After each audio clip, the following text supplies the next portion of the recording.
Hey, what's up, rock stars? It's Rox, and I'm coming to you today with a review for Love and Hip Hop Miami Season 1, Episode 3. So there was no Love and Hip Hop New York last night, I'm assuming because it was Martin Luther King Day and Mona took pity on our souls and did not expose us to too much ignorance. We still had Miami, though. But this episode was actually a filler episode, one that they really could have done without. We are still meeting new characters. It is so many fucking people. I mean, Mona really is trying our patience. But whatever, not too much like I said. This should be an easy enough review. You guys, let's get to it, shall we? Now, Pleasure P. He says that his head is all fucked up, now that his girl from Jamaica has made a return. He's still irritated with Bucky and her hair, but he loves her, so he don't really know what to think about anything. It's time to sit with the fellas, and maybe they can help him figure it out. So he's sitting down with Spectacular and Big Baby Swole. He's telling them how Gabby has reappeared. And Big Baby Swole was like, that's the same one that had done left you when you was going through it? Pleasure P said, yeah, that's that very same one. She was looking good too. And he was just like, yeah, I don't know if you ought to entertain that. Big Baby Swole has had a change of heart. And he said that he actually feels bad for calling Bucky and her hair, a bitch and a hoe and all of that. That ain't really his stilo. So he tells Pleasure P, listen, if you set up the meeting, I will apologize to her. But as far as this new girl, Gabby, or the new old girl, she kind of left you when you was not doing well. Now she see you on the blogs and you back out there and you doing your thing. And all of a sudden now she wants a piece of the pie. Okay, even though I don't really rock with Bucky and her hair like that, if she held you down that whole time that you was really on the bottom, then that's the one that you need to stick with. Pleasure P says, yeah, you right, you guys. And I know you gonna like Bucky and her hair. When you really sit down and talk to her, that is a ride or die, okay? That's his bottom bitch. We're gonna set this up. I'm gonna try to act right, try to figure out really if I even want to be in a relationship settled down like that. So later on, he's made up his mind. Bucky and her hair is the one that he is going to be with. She didn't run like Gabby did when the going got tough. So he meets up with Bucky and her hair, and this was the unfortunate moment that we remember. So he meets up with Bucky and her hair, and you guys, this was the unfortunate moment that we were reminded why she was Bucky and her hair to begin with. You guys, what the fuck is going on with these thick-ass 800% density wigs? Listen!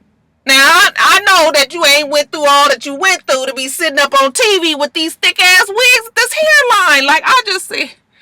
Y'all, Nene got people thinking that you're supposed to pull your hair up no matter what. Now, y'all know I got problem edges. I ain't never had a problem telling y'all that. Some shit you just can't do. Now, if you're gonna get a wig and you insist on pulling that shit back, then please pluck the edges. Now, this thick ass shit, just keep it down. Just keep it down. You bringing more attention to yourself trying to bully, this little baby hair and shit. I said Bucky and her hair. And she's a cute girl.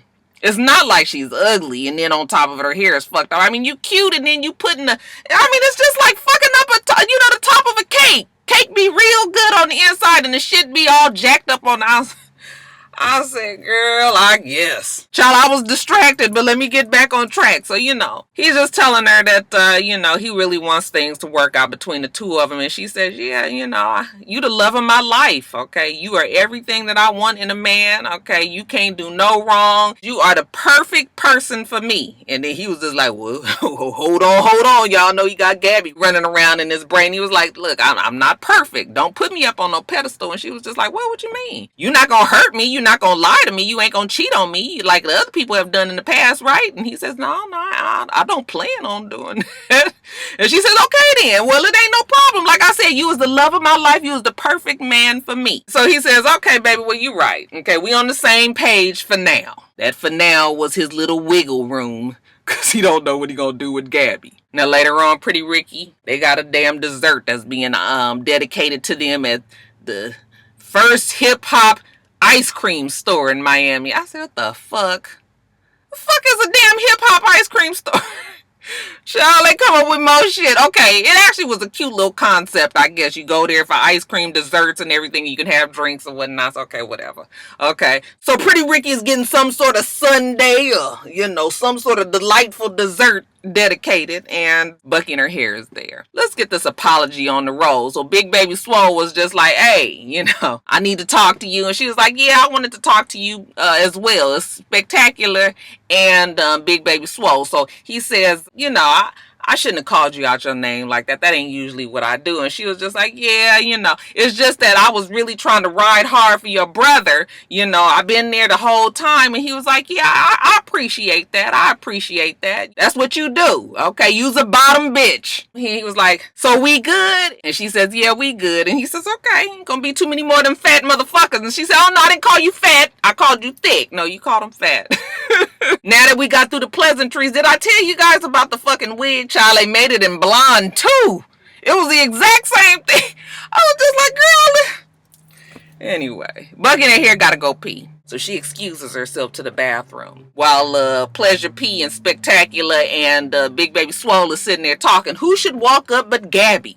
Gabby tells us that, Pleasure P been real dicey lately. The nigga she don't know if he coming or going. He's sending all these mixed signals. She found out about the hip-hop ice cream dessert dedication, and she decided to show up to surprise him. Pleasure P was like, yeah, I ain't really too good with all them surprises and everything. Okay, so now he got to figure out what he gonna do with Gabby. He know the turn-up queen that's in the damn bathroom. She ain't gonna appreciate this too much. So he take Gabby out to the patio. Gabby, she feeling it. She feeling Pleasure P. She got her little food, her little desserts and everything. She want them to taste. In the meantime, Bucky and her hair come back from the bathroom, and she walk up to Big Baby Swole and Spectacular and was like, where is P?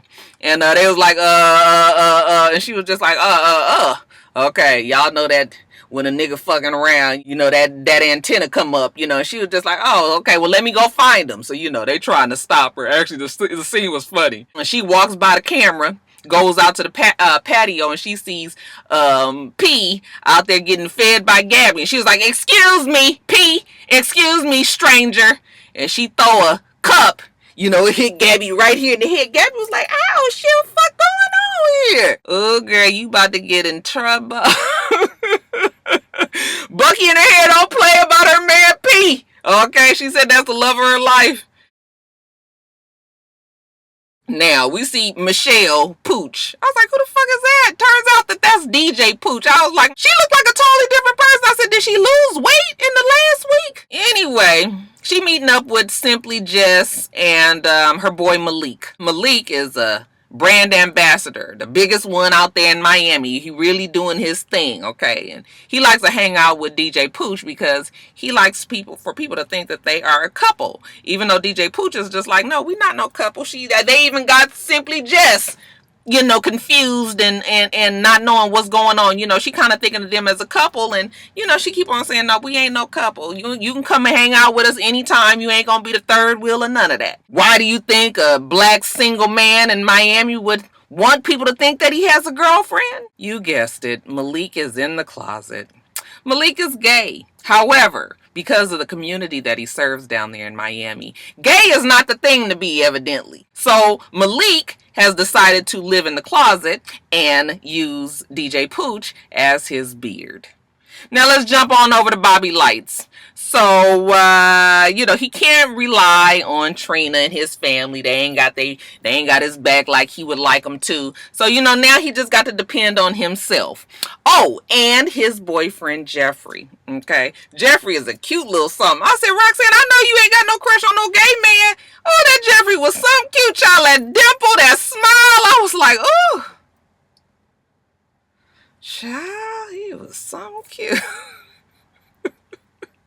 It ain't no use to me. Anyway, y'all, Bobby Lights evidently has helped Jeffrey, with him trying to deal with the fact that he was gay and really being out of the closet and living his life as happily as he can. And he also feels like Jeffrey is there for him the way that he needs for him to be. Jeffrey is telling Bobby Lights that, he knows that Bobby Lights is busy and everything. However, they need to spend more time together. I said, Lord, Mona, bitch. Please don't tell me we about to have a damn Jonathan and Trent 2.0. Bobby Light said he know. He gonna try to do better, okay, because he love his boo Jeffrey. And I guess Jeffrey is also newly out of the closet. I mean, he's living his life as a gay man, but he, is still trying to get used to the idea as well. Now, Bobby Lights has an engagement. He has a job to do. He's busy. Whatever it is, he ain't around, okay? And while the cat is away, the mouse will play. So Jeffrey gets a call from his ex-boyfriend. And who do you suppose the ex-boyfriend might be? You got it! You are right. The ex-boyfriend is nobody other than Malik. The one that's in the closet that's trying to act like he's with DJ Pooh. Yes, that Malik. Malik wants to meet him at a bar. It's a straight bar. But, Jeffrey said he not surprised. Malik always had a problem with the whole, issue of them being together. So they get together and Malik is looking at old Jeffrey. And I said, Malik, honey, I know he cute, ain't he? And Malik was just like, well, damn. He forgot how cute Jeffrey was. Turns out that they was in a relationship some years ago and, it was real good. And then Malik just disappeared and Jeffrey didn't really know why. So he wanted to know why. And Malik tells us that the relationship was cool at first. They was hanging out. People thought that they were just friends, but behind the scene, they was having a relationship. And then when the shit just got too serious, Malik had to be out because, he don't know how to move as a gay man in this hip hop world. So, he let Jeffrey go and Jeffrey went on about his business. But, Malik has been thinking about him. So he reached out to him and here we are. He's got to looking at that Jeffrey in his eyes and everything. That dimple. I said, it's the dimple, ain't it? Child, I'm a sucker for a dimple and a cute smile, too. And Malik got the offer clipped. I said, oh, don't cry. He was like, I'm emotional. He got to walk away. The damn producers had to go after him like, what's the problem? And he was like, I just, I see him. I love him. All the emotions come flooding back. I want to be with him. I was just like, man, you was really having an episode up in here. So I guess they calm Malik down and tell him to go on back out there. And Jeffrey's like, well, you all right? He's like, yeah, I love you and I want to be with you. And, all of this. I said,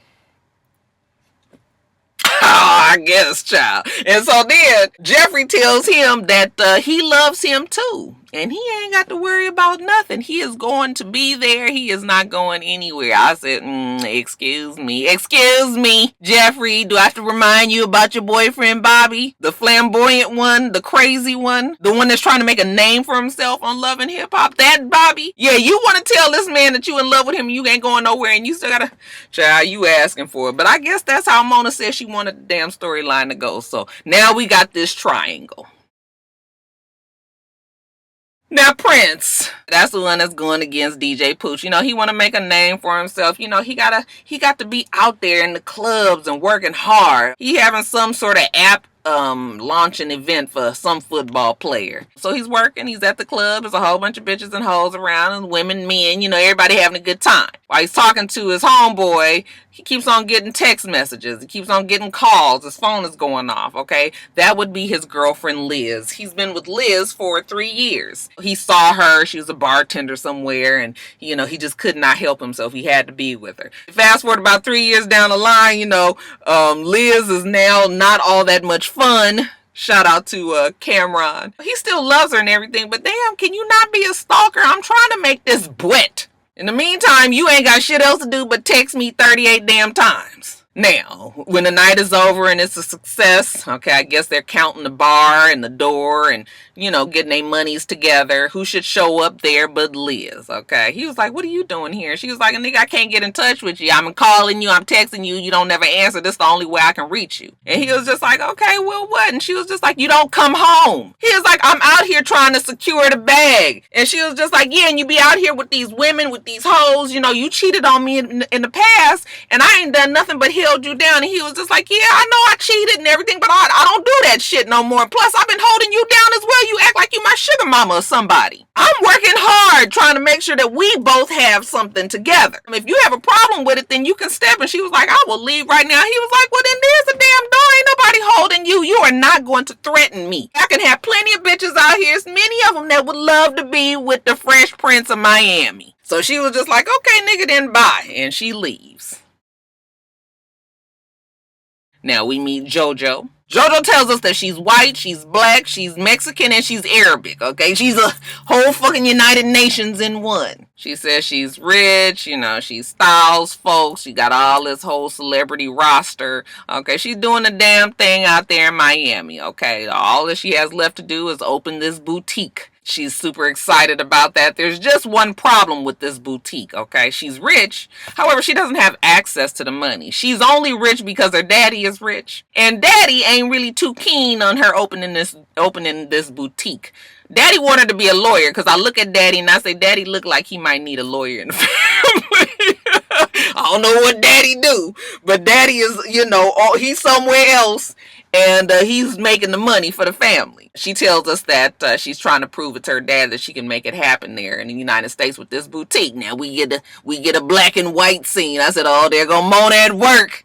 She about to put the pass on y'all. Y'all know it got to be in black and white, so you know. So we see her father telling her that she's got to be a lawyer, and she tells him that she don't want to be no lawyer. She wants to open this boutique, and he gives her 6 months to get that shit together. Now, anybody else, 6 months would be impossible to get a business plan and get the money together and open this business and be successful. However, JoJo tells us that she worked really hard and she is about to open her boutique. Okay, so that's on you, daddy. So she's telling her dad, I want you to come to the boutique for the opening. You know, mommy's gonna be there. And he's like, fuck that bitch. I ain't talked to her in a whole bunch of months. Okay, so I don't really care. You know, JoJo is upset because her parents have been separated for a while, even though they've been married for 30 years almost.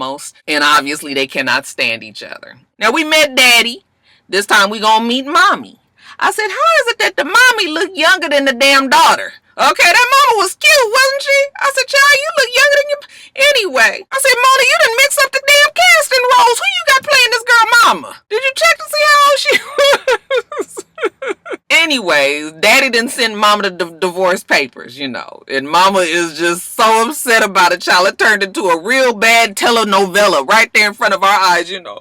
I don't know why he won't give me money. He won't give me money. He knows that I never work, that I had to take care of you and your brothers. I don't have any money. I said, I mean, ain't a tear, nan, nothing. Face just dry as flour. JoJo can relate because daddy also be trying to hold her under his thumb. You know, the way he operates is if you don't do the shit that he wants you to do, then he don't give you no money. So he wants the wife to be there where he is. I'm not quite sure if she said, and I don't remember where she said he was, but wherever he is, he wants the wife to be there and she want to spend her time with her girls, her rich girls in Miami. Okay, run the streets and have a good time. I said, I can look at that mama, tell she got it in her, child. So JoJo says, mama, don't worry. I'm going to take care of you. You stay here with me. We're going to open this boutique. It's going to do really well. Okay, we're going to show daddy. Mama said, okay, thank you, daughter. Okay, but I'm going to fight him. If he wants a divorce, he has to give me money. And she slams the paper down and I said, and scene.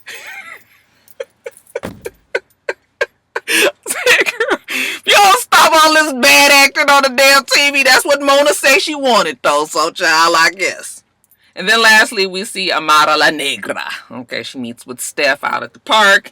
And Steph is telling her how she met Yo Hollywood. And, you know, Amara La Negra is like, oh, Lord. Okay, did he look broke down? He looked broke. Steph was like, no, he was all right and everything. She's like, well, what did he want? She says, well, you know, looked like he really wanted to talk to Veronica. And Veronica told him that the only way that she would maybe talk to him is if he apologized to you. And Amara La Negra was like, what kind of bullshit is this? Okay, the nigga want to apologize to me, but that's the only reason why he gonna do it is if he can get a date with Veronica.